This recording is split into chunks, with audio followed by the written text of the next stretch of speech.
হ্যাঁ, আপনারা অবগত আছেন যে পিএমই বিভাগের শিক্ষার্থীরা গত 1 বছর ধরে এই অবৈধ শিক্ষক নিয়োগের বিরুদ্ধে আন্দোলন করে আসছে, যার ফলপ্রেক্ষিতে বিশ্ববিদ্যালয় প্রশাসন একটি তদন্ত কমিটি গঠন করে এবং এই তদন্ত কমিটির রিপোর্ট গত সিন্ডিকেটের আগের সিন্ডিকেটে প্রমাণিত হয়।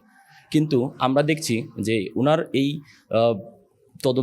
এই অবৈধ নিয়োগ প্রমাণিত হওয়ার পরেও গত পরপর 2টি সিন্ডিকেটে ওনার নিয়োগ বাতিল করা হয়নি এবং এর সাথে যারা জড়িত তাদের বিরুদ্ধে কোনো দৃশ্যমান পদক্ষেপ গ্রহণ করা হয়নি, যার ফলশ্রুতিতে আমরা গত 17 তারিখ সিদ্ধান্ত নিয়েছি যে এই পিএমই বিভাগে আমরা সকল সাধারণ শিক্ষার্থীরা সর্বসম্মতিক্রমে এই সিদ্ধান্ত নিয়েছি যে আমরা পিএমইর সকল ক্লাস পরীক্ষা বর্জন করব এবং বিভাগের যে কোনো কাজে আমরা বিভাগকে অসহযোগিতা করব।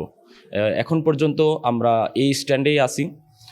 যদিও এর কারণে যারা 4 to 19-20 সেশনের শিক্ষার্থী আছে ওনাদের সেশন জটের একটা আশঙ্কা সৃষ্টি হয়েছে এবং ওনারা আর একটা মাত্র ল্যাব বাকি ছিল, এটা শেষ হয়ে গেলে ওনারাও বের হয়ে যেত।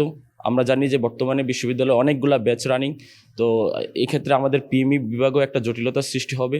তাই আমরা আশা করব বিশ্ববিদ্যালয় প্রশাসন অতি দ্রুত একটি জরুরি সিন্ডিকেটের মাধ্যমে এই অবৈধ নিয়োগ বাতিল করবে। আপনারা অবগত আছেন যে আমাদের ডিপার্টমেন্টে হলো গত 1 বছর আগে 2024 সালের জুন মাসে একটা নিয়োগ হয়েছিল, যেটা সম্পূর্ণ অবৈধ নিয়োগ। এই ব্যাপারে আমরা আগেও কথা বলেছি। তো 1 বছর হয়ে গেলেও এটা নিয়ে তেমন কোনো সুরাহা হয় নাই। আমরা ধাপে ধাপে এটা নিয়ে আন্দোলন করতেছি। আমরা 2বার অবস্থান কর্মসূচি এবং বিক্ষোভ পালন করার পরেও ওই দিন আমাদের সাথে প্রশাসনের যে কথা হয়েছে সেখানে আমরা তাদের কাছে এরকম কোনো আলটিমেট টাইম লিমিট পাই নাই যে এত দিনের মধ্যে তার নিয়োগ, যেহেতু আমাদের কাছে প্রমাণ আছে তারপরেও তার কত দিনের মধ্যে তার নিয়োগ বাতিল হবে এরকম কোনো কিছু টাইম লিমিট আমরা পাই নাই, যার কারণে আমরা আর অপেক্ষা করতে রাজি না। আমরা যত তাড়াতাড়ি সম্ভব তার নিয়োগ বাতিল করতে হবে। তার জন্য আমরা যেহেতু প্রশাসন থেকে আমরা তেমন কোনো টাইম লিমিট পাই নাই কবে নাগাদ বাতিল হইতে পারে বা কত দিনের মধ্যে তার নিয়োগ বাতিল হবে, সেজন্য আমরা আমাদের ক্লাস পরীক্ষা বর্জন করেছি। যতদিন পর্যন্ত না ওই অবৈধ শিক্ষকের নিয়োগ বাতিল হবে ততদিন আমরা ক্লাস এবং পরীক্ষায় অংশগ্রহণ করব না। এবং ডিপার্টমেন্টে আমাদের ছাত্রদের পক্ষ থেকে যেরকম সহযোগিতা আমরা করে থাকি, ডিপার্টমেন্টের প্রতি আমাদের কোনো সহযোগিতা থাকবে না। এটাই ছিল আমাদের পক্ষ থেকে সিদ্ধান্ত। বিভাগে যেটা এখন চলছে সেটা হলো শিক্ষার্থীরা আমাদের ক্লাস এবং পরীক্ষাগারগুলোতে তালা দিয়েছে। এখন তাদের যে দাবি সেটা হলো গত 2টো সিন্ডিকেটে যে সিদ্ধান্ত, প্রথম সিন্ডিকেটে যে সিদ্ধান্ত নেওয়া হয়েছে পরবর্তীতে সেটা বলবৎ আছে। সুতরাং শিক্ষার্থীরা যাচ্ছে যে তাদের প্রভাষক তাজবিউল ইসলামের বিরুদ্ধে যে ব্যবস্থাগুলো নেওয়ার কথা সেগুলো দ্রুত নেওয়া হোক, আর যদি এর বাস্তবায়ন তারা না দেখতে পারে সহসা তারা আন্দোলন চালিয়ে যাবে।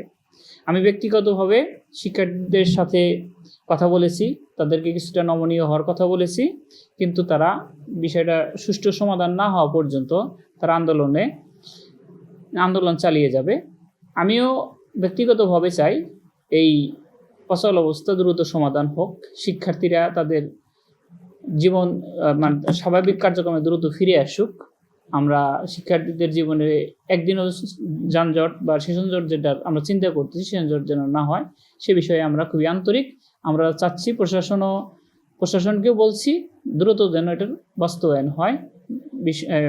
মিস্টার তাজবিউল ইসলামের বিষয়ে যে সিদ্ধান্ত আছে সিদ্ধান্তগুলো বাস্তবায়ন হলে আমি মনে করি বিভাগের কার্যক্রম স্বাভাবিক হবে।